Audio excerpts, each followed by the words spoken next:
afternoon, and welcome to Tales of a Survivor, a talk show that highlights individuals that have overcome abuse and the steps that they've taken to get their life back. The purpose of the show is not only to bring awareness, but also to inspire those that are leaving abuse in silence, hoping that you could mirror yourself in some of the stories that will be shared and find the strength from within to say no more. I am worthy of a lot more. Today's topic is stalking. Many of us have been a victim of a stalker. And today to talk about this is our special guest, Lattie Dah. You might know of her, heard of her, back in, she's a pioneer of freestyle. She was an upfront. Infatuation was the biggest hit. Yes. And funny how we are here talking about stalking, and one of the verses of your song, Infatuation, was, ain't no need to be a victim of obsession, and there you are, a victim of one. Thank you for coming to the set. Thank you for having me. All right, I know your story, but I want to share it with the viewers, okay, because a lot of people sometimes take stalking something light, right, and it could be very dangerous as well. Yes. Tell me about your stalker. Okay.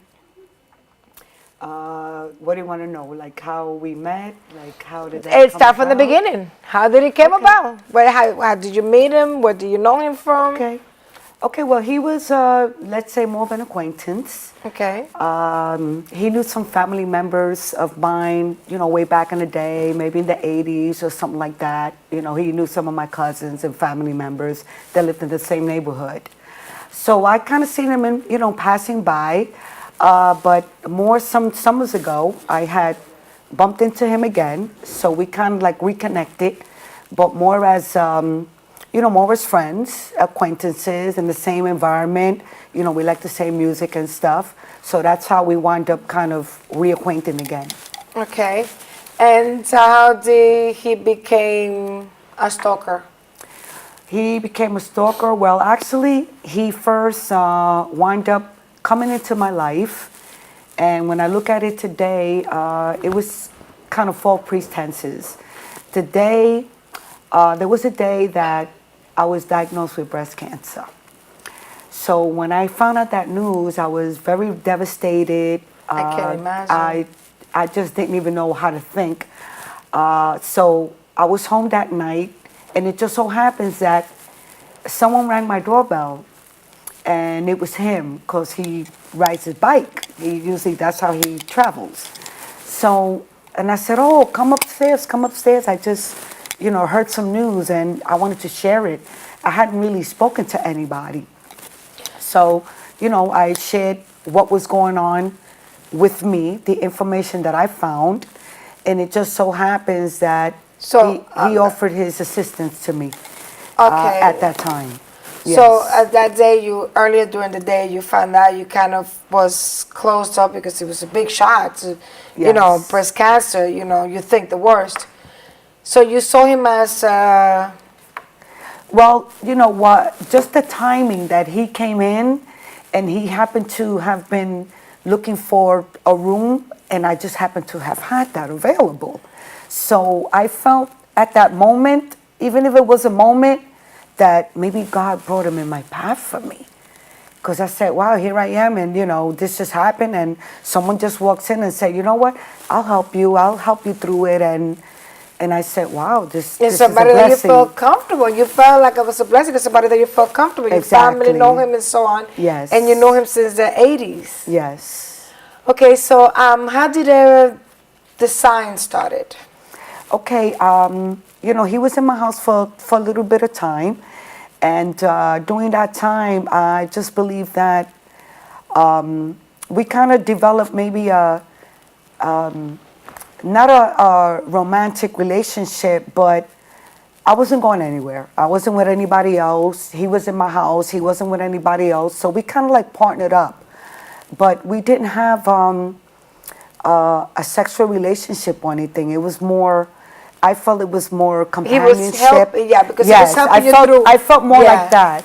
But as time was going by, I see there was a difference in him that he was exposing. Do you think that maybe during the times that he was helping you get through your breast cancer and surgery and so on, do you think maybe that intimacy of living in the same house and just, you know, talking and getting to know one another at a different level, although you knew of him for 30 years, you didn't really know him.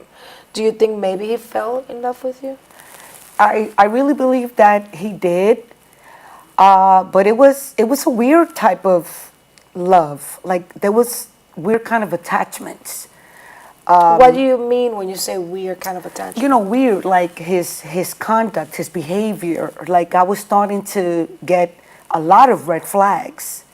So I got into more observation, and then I noticed his, whatever it was that he was feeling for me, it became an obsession.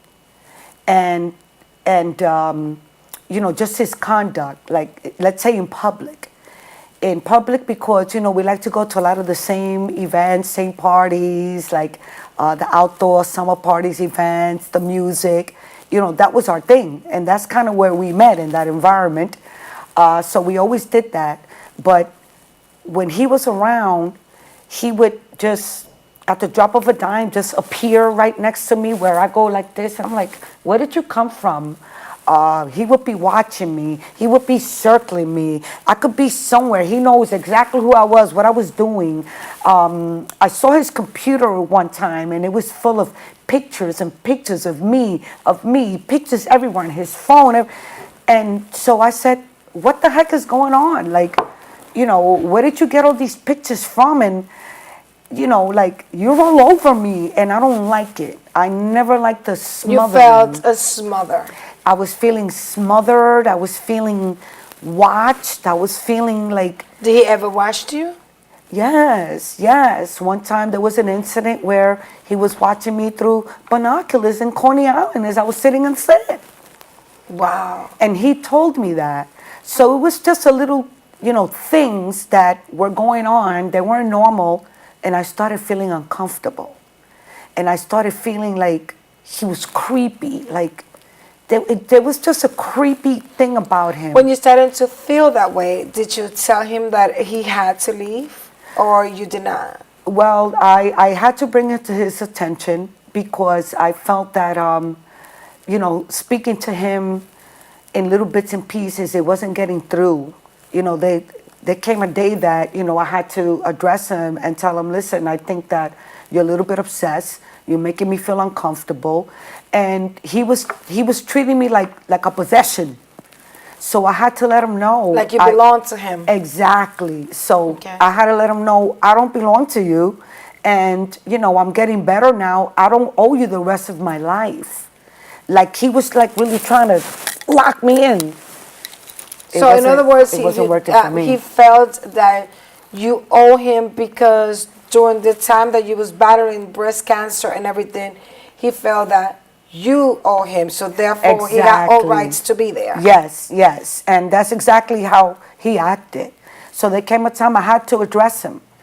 And I felt that every time he did something and I brought it to his attention, I really didn't know he had another agenda as of yet, but I saw him getting angry. And I saw him building and building. Like the more I rejected him, the more angry he became. And I felt like he couldn't control his rejection. Right. And it got scary. It got scary. Let me tell you something. A lot of people don't know how to handle rejection. And things could get ugly when a rejection. I know quite a few people that are very hard with the rejection.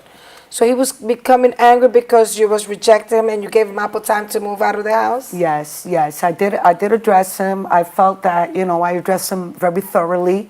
And I told him, you know, there's nothing going on with you and me. I thank you so much for your attention and the love and attention that you gave me. But we don't have a future together, you know. But you never had a person to begin with. You say you really didn't have a relationship. But that's not what he was thinking. Remember, he felt that I owed him. He felt that, you know, look what I did for you. You owe me now. You're my property. You belong to me. And he was conducting himself that way. and I it was see. turning me off. It was pushing me away, and I was trying to get through and let him know no. So through that, I believe he developed anger, resentment, jealousy. He wanted to be me. He was doing things that I do things the way I do. He wanted to be involved in everything about me, promotions, whatever, telling people, oh, this is my girlfriend. He was just going out there, and he was really kind of like embarrassing me. I didn't like it. So the more I addressed him with it, like kind of the more he was, The more he was scaring you? yeah, he was really scaring me. He was scaring me. So, when you put him out, what happened? What happened once you got What him? led to that? How did you? I'm sorry. Yeah. How did you remove him from your house? Okay, well, I did kind of warn him that, he had to leave soon. And I don't believe that he was taking it seriously. So the day finally came, and I said, you really have to go. I'm not comfortable with you. Okay, so he kind of left kicking and screaming, and there was a verbal altercation, let's put it this way. But my point was to get him out the door. Okay. Because now I'm uncomfortable, and it just so happened that my daughter was right there. So she was witnessing, What was developing? right. And, I had to put that in check real quick. So I wound up getting him out the door. And I said, oh my God, oh my God, oh my God. It's like something just came over me. It was eerie. It was like, but I felt that that's what I had to do. Okay. And he wound up leaving his phone behind. And my daughter found his phone. And she says, look, Ma, you could, because we were planning on, I said, what are we going to do? How are we going to handle it? But he returned to retrieve the phone. When he came to retrieve the phone, how was that? He came very, very ugly. He was calling me from out the window, screaming, banging at my door. And I let him know I'm not going to open the door for you. Did you ever call the cops when that happened? Yes, because he became violent, and he was outside the door, but he was screaming, cursing, threatening me. I'm going to get you. You see, I'm going to get you. You don't even know I'm going to get you. He kept repeating that and pounding on my door. And I'm in the inside. I'm in the safe zone, but my daughter was right there. So, it was It's a scary situation. It was a very scary situation. It's still a scary situation. Now, when you called the cops and the cops came. Yes. I was told to go the next day. They told me I needed to get an order of protection. They took down a complaint, harassment, threats, and all that. So that's what I did. I pursued the order of protection, and I felt better that I got it. But an order of protection, you kind of have to earn it through the judge. They just don't give it out. You have to prove your case. So they felt that the situation warranted an order of protection for me. And it warranted not only because of the phone, you have to have found something else. Well, it just so happened that we wanted to start putting his belongings together. So all he had to do was scoop him up and not ever have to return. But it's what we discovered while that was going on. Tell me about it. I have to tell you today, that was one of the most creepiest and scariest things that ever happened to me, because my daughter, she kind of found his secrets, things that he was keeping from me, things that were part of who he is, his character, where he came from. And I didn't know, I didn't have a clue. And the reason I didn't have a clue, and this is so important, to share, because at that point of contact, I was diagnosed that day, and from there on, my journey was my focus on me, on recovering, on doing everything I had to do to heal. So I wasn't paying attention to anything else but me, my healing, what I got to do. So that's when he stepped in.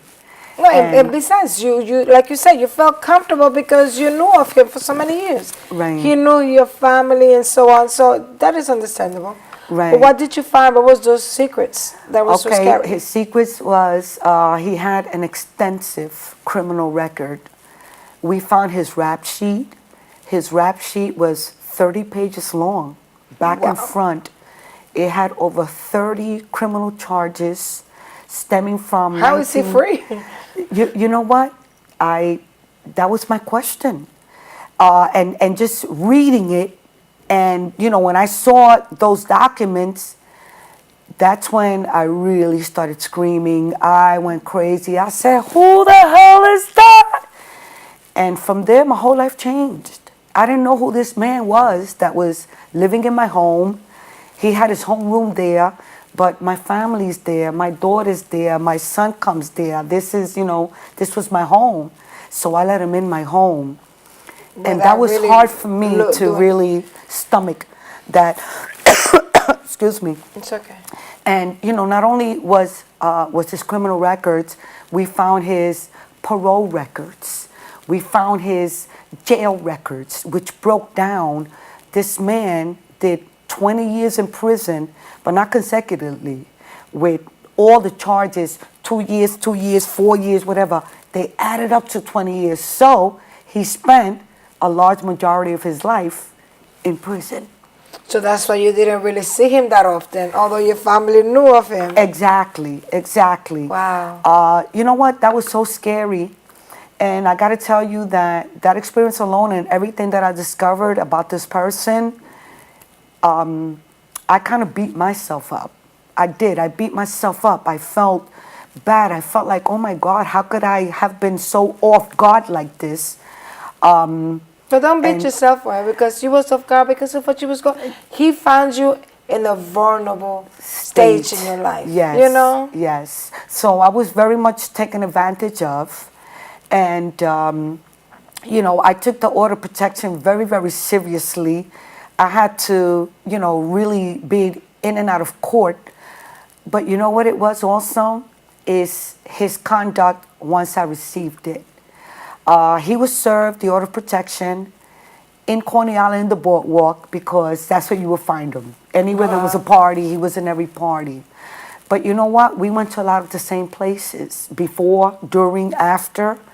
So many times he found me in events. Wow. So. But let me ask you something. Now that you have an auto protection, and like you said, before, during, and after, you guys go to the same places and everything, wasn't you relocated? Now that you have an auto protection, usually, wasn't you relocated? What was the code of the auto protection and stipulations that you had? Okay, when you have an order of protection, a woman in the family, in a lot of the cases, they wind up being relocated because safety is the main thing. Mm-hmm. So they will move a woman and the children and the family away from what we're going to call, let's say, the scene of the crime. Okay, let's call it that. So that, the woman won't be found. So a lot of times it's relocation. The woman loses the home. The family becomes unstable. Money situations, like, the woman's life is really turned upside down. So were you relocated? I wound up losing my apartment over that. My landlord found out there were problems. Cops were involved. Cops were in my house. It was really crazy. That was really a movie, and I was like the main star in that movie. But it's a movie that nobody really wants to play. Yes. So with this auto protection, I thought that it meant safety for me, but he constantly kept on violating it. So a lot of the times he would see me in an event. So it's like I was the one that had to kind of stop going places, because I said, I know he's going to be there. So it altered my whole entire life. Wow. It altered it. It was scary. This man had a bike. So you couldn't really go out and produce and do the things that you were doing now that you are already full recovered. Right. Only because he wasn't respecting that piece of paper, that document, and he kept harassing me, coming near me. Did you started documenting? Yes, yes, I was. Because if he violates the order of protection, if you start documenting, you start calling and calling, eventually he will get arrested again. Okay, well, that's what it came to. He was repeatedly violating. I had all of these reports, and they finally caught up to him. Nice. I was known in the precinct, and you want to know something that they did? They actually would sporadically come to my home and check up on me to make sure that I was very good. Nice. And what I said to them, I said, you know what? Keep that practice. You make me feel good when you come and you check up on me, because sometimes a woman does feel all alone. Yes. A woman does feel scared. A woman does say, oh my goodness, what happens if I'm hanging out with someone and we see him? Would that friend be scared and leave me? The people are they afraid to be around me because they know there's a situation going on? And you know what? That is very true what you say. And one of the things that I do with the GNM project, I do self-defense classes and workshop, which, by the way, our next one is on April 23rd at Morris Park Boxing Gym. And that's one of the things that we do. We do in the physical part, the emotional, which is the part that I cover, is just to work with your mental. And on the physical is my partner. She's a 3-time Golden Glove champion. Awesome. She does the workshop where is to get you to be more self-confident. I knew that when you feel secure about yourself, that you can defend yourself, there's a lot of things that you will not allow. And many of the times when somebody is getting and put himself in dangerous way, you freeze. Sometimes you freeze, like you say, you what am I gonna do? What am I gonna do if they come and my friend leave me? But so exactly, this is some of the things that I always tell people. It's good to take a self-defense class. Our self-defense is free. I hope to see you. Yes. On the 23rd. I would love to. Yeah, it's a free event. It's for women. It's a women workshop. I call that the Sister of Circlehood. Oh, I love it. Yeah, the sisterhood, because sometimes we need one another. It's a support group what I have. That's wonderful. Well, we have actually. And God put us in this path to do this. And what you said, again, thank you, because a lot of people don't see it that way. They should see it that way. Living in fear is not cute at all, and you don't know what's gonna happen the next time. You don't know if you turn a corner, if you're gonna bump into him, whatever. And when somebody's not in their right mind, you don't know their capabilities. That's right. That is so true. So you have to always be alert, yes. And, just let other women out there know things like this exist. This is for real. When they have an event anywhere, there should be more safety for women practices. Let's put it that way. Because somebody could say, oh, well, I'm in a public place and there's nothing they can do. And if they know the way around the system, they'll continue to harass the person, make them uncomfortable. The person is living in fear or uncomfortable. And we deserve better than that. You say, now that I'm in a public place, sometimes a public place doesn't really mean anything. You have to depend on you, because lately, I don't know if you see it in social media, everything is about taping what's going on instead of helping. A lot of people take their phones, and instead of calling someone, calling 911 or aiding the person that is being abused or bidding or anything, it's about World Star. It's all about social media. Like, we have lost humanity of some sort. Yes. So yes, we have to depend on ourselves. A public place, you cannot just go by, oh, there's gonna be a lot of people. No, because things happen in a second. In a flash. I really again wanna thank you for coming and bringing this topic to us. Stalking is something, and you were lucky. Yes. You were really lucky. Yes. A lot of people don't make it. I know. I heard a lot of stories like that, and I've met a lot of survivors of, all different type of, domestic violence. Mm-hmm. Somebody threatening your life, that's under the domestic violence sector. Of course. Stalking, that's right, harassment. You was relocated. Who helped you relocate? I became a client of Safe Horizon. Safe Horizon is the organization A very under great domestic organization. violence umbrella, and they help empower women. And I'll tell you, once I came in contact with them, you know, they guided me through the process. You know, I was just at such a down time. You know, it was I just, know. you know, not only the discoveries, but the way that I was treated, and The way you that know, you felt. and You the felt way that violated. the way that I felt, I was violated, and Do you still have the auto protection in place or not yet? my order protection has just recently expired, but look at this. I was called from the Justice Department and asked how I was doing, and they said if you need to come back and renew this, that door is open for me to Oh, I'm glad do to it. hear that. Yes. All right. I'm very Yes. glad to hear that. Thank Well, you. it was a pleasure having you. I'm honored. Thank you guys for tuning in. Don't forget, this is your platform. If you want to be a guest of our show, please email me at ggb235@gmail.com. Look us up on Facebook and Instagram, The GNN Project, and our website, gnnproject.org. In our website, there's a link where you could post anonymously what you're going through. See you next time. And remember, love yourself. We could do this.